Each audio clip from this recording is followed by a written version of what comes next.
دین کا کوئی بھی کام جس کا انسان کو مکلف بنایا گیا ہے، حقیقت میں وہ مشکل نہیں ہے بلکہ آسان ہے۔ چاہے نماز ہو، روزہ ہو، حج ہو، زکوٰۃ ہو، اللہ تعالیٰ نے تمہارے اوپر دین میں کوئی تنگی نہیں رکھی ہے، بلکہ اللہ تبارک و تعالیٰ فرماتا ہے یرید اللہ بکم اليسر ولا یرید بکم العسر، کہ اللہ تمہارے ساتھ آسانی چاہتا ہے، تمہیں مشکل میں ڈالنا نہیں چاہتا۔ اور حقیقت میں ساری شریعت اور دین کے سارے احکام آسان ہیں، لیکن شیطان اور نفس اس کو مشکل دکھاتے ہیں، اس لیے فرمایا انہا لکبیرۃ الا علی الخاشعین، کہ نماز لوگوں کے لیے بہت مشکل ہے مگر جو لوگ خشوع اختیار کرنے والے ہیں اور اللہ کی طرف رجوع کرنے والے ہیں ان کے لیے مشکل نہیں ہے۔ اسی لیے اللہ تبارک و تعالیٰ فرماتے ہیں کہ جب تم ایک مرتبہ نفس اور شیطان کی مخالفت کرنے پر آمادہ ہو گئے اور اپنے آپ کو اس راستے پر ڈال دیا تو ہم تمہارے لیے اس کو واقعتاً آسان کر دیں گے۔ رمضان میں یہ درس دیا جا رہا ہے کہ دیکھو ذرا سی ہمت کر لو، ذرا سا ارادہ کر لو، آگے تمہیں ہم پکڑ کر لے جائیں گے۔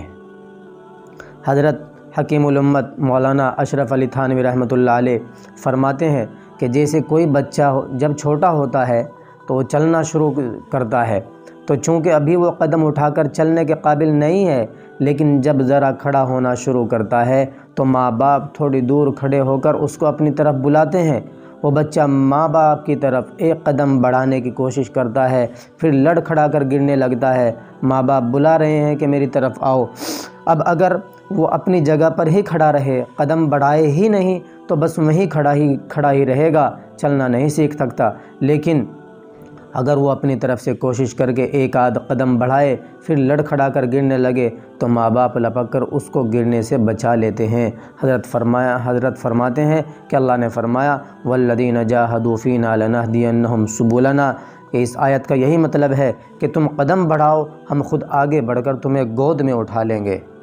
حقیقت یہی ہے کہ توفیق تو من جانب اللہ ہوتی ہے، آگے باقی کا کام بندے کا ہوتا ہے۔ اگر اللہ تبارک و تعالیٰ کی طرف سے توفیق نہ ہوتی تو ہمیں کہاں ہدایت ملتی، نہ ہم روزہ رکھ سکتے، نہ نماز پڑھ سکتے۔ بندے سے صرف ارادہ ہی مطلوب ہے، اور ارادہ بھی اپنی پوری حقیقت کے ساتھ نہیں بلکہ اس کا کوئی ایک ایسا عنصر ہے جو بیان میں نہیں آ سکتا۔ تو باقی کا کام وما تشاءون الا ان یشاء اللہ، جو اللہ چاہتا ہے وہ کرے گا۔ اسی لیے جب کسی طاعت کا، اچھے کام کرنے کا وقت آیا اور اس کے کرنے میں سستی محسوس ہو تو اپنے آپ پر زبردستی کرتے اس طاعت کا ارادہ کر لو تو اس سے تعلق مع اللہ پیدا بھی ہوگا، اور جب کسی گناہ کرنے کا ارادہ ہو تو اپنے آپ پر زبردستی کر کے اس سے رک جاؤ، بس اسی کا نام ہے اللہ تبارک و تعالیٰ سے تعلق۔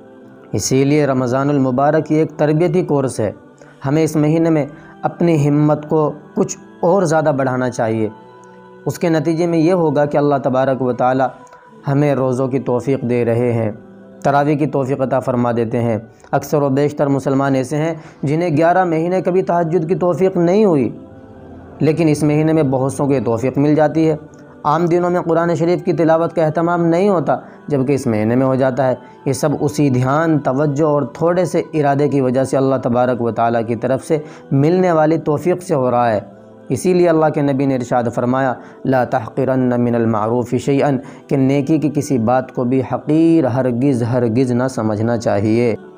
اگر کسی وقت بظاہر معمولی سی نیکی کرنے کا دل میں کچھ خیال آ گیا تو اس کو حقیر سمجھ کر چھوڑنا نہیں چاہیے۔ بعض اوقات کوئی چھوٹی سی نیکی کرنے کا خیال آیا، مثلا راستے سے گزر رہے تھے، راستے میں کوئی کانٹا وغیرہ پڑا ہوا تھا، خیال ہوا کہ چلو اس کو راستے سے ہٹا دوں تاکہ گزرنے والوں کو تکلیف نہ ہو۔ شیطان بعض اوقات دل میں ڈالتا ہے کہ ارے یار اتنے سے کام سے کون سی جنت مل جائے گی، میرے گناہوں کا بوجھ اتنا ہے، یہ چھوٹا سا کانٹا ہٹا کر میں کیا کروں گا۔ سرکار دو عالم صلی اللہ علیہ وسلم فرماتے ہیں کہ یہ جو نیکی کا خیال دل میں آیا ہے اس کو ہرگز حقیر مت سمجھنا اور حقیر سمجھ کر نہ چھوڑنا، اس لیے کہ یہ چھوٹا سا خیال جو دل میں آیا ہے در حقیقت تم نے اللہ کی طرف ایک بالشت یا آدھی بالشت سفر شروع کر دیا ہے، اور اللہ تبارک و تعالیٰ فرما رہے ہیں کہ تم ایک بالشت میری طرف آؤ گے تو میں ایک زیرہ بڑھ کر آؤں گا۔ اگر تم نے ایک بالشت کو چھوڑ دیا تو اس سے تم اللہ تبارک و تعالیٰ کی طرف ایک زیرہ کی پیش قدمی سے محروم ہو گئے۔ اسی طرح مسجد پہنچے، جماعت میں کچھ وقت ہے، دل میں خیال آیا کہ چلو اتنی دیر میں تحیۃ المسجد پڑھ لیتا ہوں۔ شیطان کہتا ہے ارے ساری زندگی تم نے پڑھی نہیں،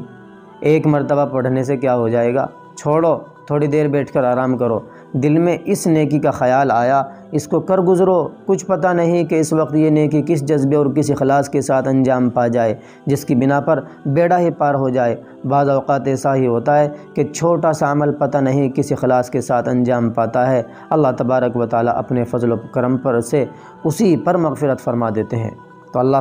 فرماتا ہے کہ تم میری طرف ایک بالشت بڑھو، میں تمہاری طرف ایک ذرا بڑھ کر آؤں گا۔ اس کو ایک معنی یہ بھی ہے کہ ایک نیکی دوسرے نیکی کو کھینچتی ہے، یعنی ایک نیکی کی توفیق ہو گئی تو اس کی برکت سے اللہ تبارک و تعالیٰ کسی اور نیکی کی بھی توفیق عطا فرما دیں گے۔ اسی طرح گناہ کو کھینچتا ہے، ایک گناہ ہو جائے تو دوسرے گناہ کی بھی جرأت پیدا ہونے لگتی ہے۔ اسی لیے آپ نے احادیث میں سنا ہوگا کہ اللہ کے نبی صلی اللہ علیہ وسلم نے ارشاد فرمایا کہ رمضان المبارک میں شیطان قید کر دیے جاتے ہیں، تو بہت سے لوگ سوال کرتے ہیں کہ جب شیطان قید کر دیے جاتے ہیں تو لوگ گناہ کیوں کرتے ہیں؟ بہت سے حضرات روزہ نہیں رکھتے، نماز نہیں پڑھتے اور دیگر گناہوں کے کام دیتے ہیں، تو جب شیطان قید ہو گیا تو یہ کیوں کر رہے ہیں؟ تو یاد رکھے شیطان کسی سے زبردستی نہیں کرا سکتا ہے، گردن پکڑ کر کے کہ بھئی یہ کام کرو۔ شیطان کسی ایک چیز کو، آپ کے دل میں کوئی خیال آ رہا ہے گناہ کرنے کا یا کسی کو غلط دیکھنے کا، آپ کے دل میں یہ خیال آیا تو شیطان اس چیز کو، ایک چیز ہے اس کو 4 گنا زیادہ اچھی بنا کر کے آپ کے سامنے، آپ کے دل دماغ میں پیش کر دے گا۔ اب آپ جو گناہ کا کام کر رہے ہیں اس کو شیطان نہیں کروا رہا ہے بلکہ آپ کا نفس کروا رہا ہے۔ اسی لیے شیطان سے زیادہ خطرناک اگر کوئی چیز ہے تو وہ نفس ہوتا ہے۔ اللہ نے قرآن میں فرمایا وما ابرئ نفسی ان النفس لامارۃ بالسوء، تو اس سے بھی پناہ مانگنی چاہیے اور سارا بلیم اور سارا کچا چٹھا اپنا شیطان کے اوپر ہی نہیں ڈالنا چاہیے، بلکہ اللہ سے دعا مانگنی چاہیے کہ اللہ نفس امارہ اور شیطان کے شر سے ہم سب کی حفاظت فرما دے۔ تو اس لیے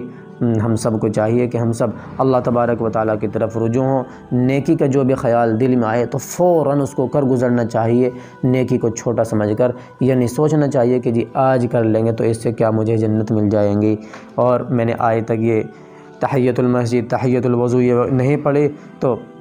آج پڑھنے سے کیا ہوگا، اور میں نے اب تک پوری زندگی کوئی نماز نہیں پڑھی تو آج ظہر کی یا عصر کی یا مغرب کی یا عشاء کی یا فجر کی پڑھنے سے کیا ہوگا؟ نہیں، جو موقع مل رہا ہے اس کو فوراً کر گزرو۔ کوئی آپ کو کچھ کہتا ہے اس کو کہنے دو،